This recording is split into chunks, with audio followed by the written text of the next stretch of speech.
A point of clarity, the piece that we played you just a short time ago, my colleague Eldrin Sampier in Harare reporting on response to the election. It was filed before the results were announced late yesterday.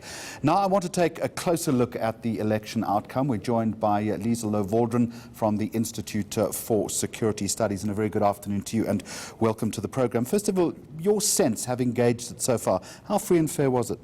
It's very difficult to say. I think the large gap that we saw in the announcement of the results, from the parliamentary results to the presidentials then after midnight, the whole suspense between those two elections are what made people more and more tense, and, I think it raised the stakes, and so much suspicion, so much controversy around the announcements of the results and why this delay between the one vote and the other. Of course, we saw the SADC observers, the African Union, saying that it was peaceful, and the European Union, even though, they also signaled some serious problems with the voting. I think when it came to the actual vote count, the observers were not there. They were not inside the room, and those are issues that we see often on the continent. We've been here before in Kenya last year and in Cote d'Ivoire in 2010 and 2011. It's just unfortunate. If the suspicions, if the red flags have been raised, then what does this do in terms of the legitimacy of the result as far as the president-elect is concerned? There will inevitably be question marks. Yes, and I think going forward now, the question is whether the courts will be independent. As I said, we saw in Kenya last year, in actual fact, first round of the elections were then annulled and there was a rerun. So whether the MDC alliance can come up with its own figures that are then verified in some way, and that there will be a court process rather than violent protests in the streets like we saw with lives lost, these next 24, 48 hours are going to be so important. And that potential for violence is very heightened at this point, isn't it? You have the international community in Zimbabwe for the first time in decades, really.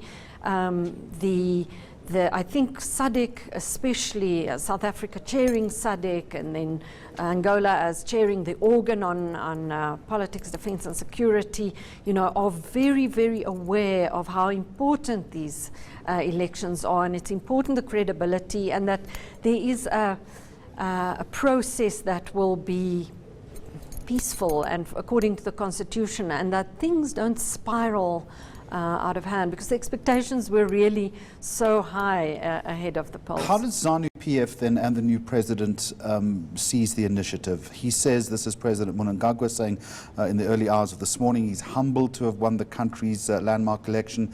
He's hailed it as a new beginning, and this is what he said, a direct quote: "Though we may have been divided at the polls, we are united in our dreams. This is a new beginning." Perhaps he's jumping the gun slightly? Maybe. I mean, he would be aware, even if these elections are now agreed to, 50.8% is just more than half of the population. The other half voted for the MDC and other members of the opposition. So, he has to unite the country. And if the violence, continues, if there are more lives lost, that'll be even more difficult to reconcile after this process. Let us join hands in peace, unity and love, and together build a new Zimbabwe for all. How does he do that?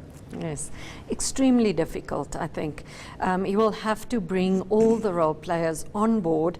I mean, after the 2008 elections that were also very violent in Zimbabwe, there was this experiment that SADC and former President Mbeki mediated to get a government of national unity. I don't think that's on the cards again for Zimbabwe. That experiment didn't go down that well with everyone, but there will have to be some kind of overtures to the opposition to make sure that everybody is on board, because as I said, only 50%. What type of overtures? Making sure that the new government, for example, one of the things that the opposition has been complaining about the military men in the, and perhaps bring on board more technocrats and fewer military, some kind of compensation also for those who had lost lives, and maybe driving Mnangagwa's economic revival agenda has been, given people a lot of hope for the future. So if you could see very quick changes in terms of the economy, it might placate some. Do you think, Liesl Louw-Vaudran, that he has the appetite for that largesse that you're suggesting? He certainly will have the appetite for the economic reforms, because he knows that that is in fact what the agenda that he came to power on. If he now continues, this election, ZANU-PF, they've been in power. It's a former liberation movement in power for 38 years. It has its way of, I think, dealing with the opposition that everybody might not agree with. There was this huge worry, as you've already outlined, about the rapid deployment of the military on the streets of the capital. It begs the question, at this early stage, who's in charge, the military or the president? The president, exactly. I think people, have mentioned that for Mnangagwa as a leader, now being accepted back next week, they're having a big SADC summit in Windhoek. He's going to sit there and wants to be seen to be democratically elected. So it's definitely not good for his image that opposition protests were then repressed in such a violent way. So that really tarnishes his win at the moment. The same question as far as the MDC is concerned. At this point, levels of anger, levels of mistrust are very high. They are busy digesting the loss. You've already mentioned a possible run to the courts. But beyond that, do they have the capability, should this be resolved, to actually be part of that process, or are they going to remain a bitter, angry, and even violent opposition? Yes, and it might divide the MDC. I mean, we know that the MDC is already divided, so there could be behind the scenes, a resentment from some about how the campaign was run, etc. The MDC has no legacy of violence. Even in the worst years of the Mugabe regime, we didn't see in Zimbabwe pockets of rebellion or people resorting to violence. And it is expected to continue, one would hope, in the months to come. Which begs the question about Chamisa's short-term future. Yes. I mean, he's very young. He can still be a politician for the next 40 years, if we know, the longevity of politicians particularly in Zimbabwe. Yes. But he's going to have to do a lot now to keep all his alliance partners together, and to show also that the MDC has the moral high ground. And if they believe that they have won the elections, then go to the courts and be able to prove that. You mentioned the SADC summit, which is upcoming. So how do regional and global powers, including South Africa, need to react in that respect? There seems to be a sense that maybe they have been foiled by sort of crafty Zimbabwean politics. Yeah. I think the statements by the SADC observers, was very quick.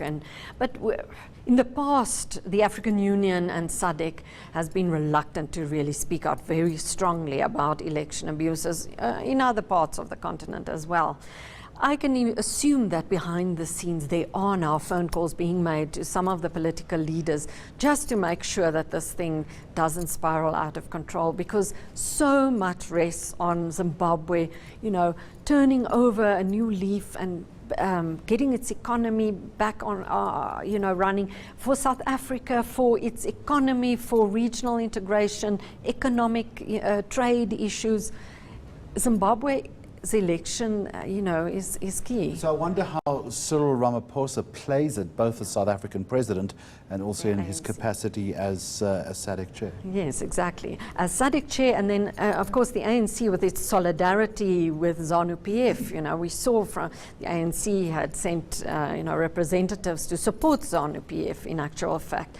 But I think the bigger picture, it will definitely prevail in the sense that South Africa really wants to see stability, and SADC as well. And as I say, between Ramaphosa and Lourenço, the president of Angola, who is heading the SADC's organ on politics, the two of them, have a chance now to make sure that this thing, it's managed well. But also have their work cut out Yes, for them. Liesl absolutely. Louw-Vaudran, thank you very much indeed, as always, from the Institute for Security Studies.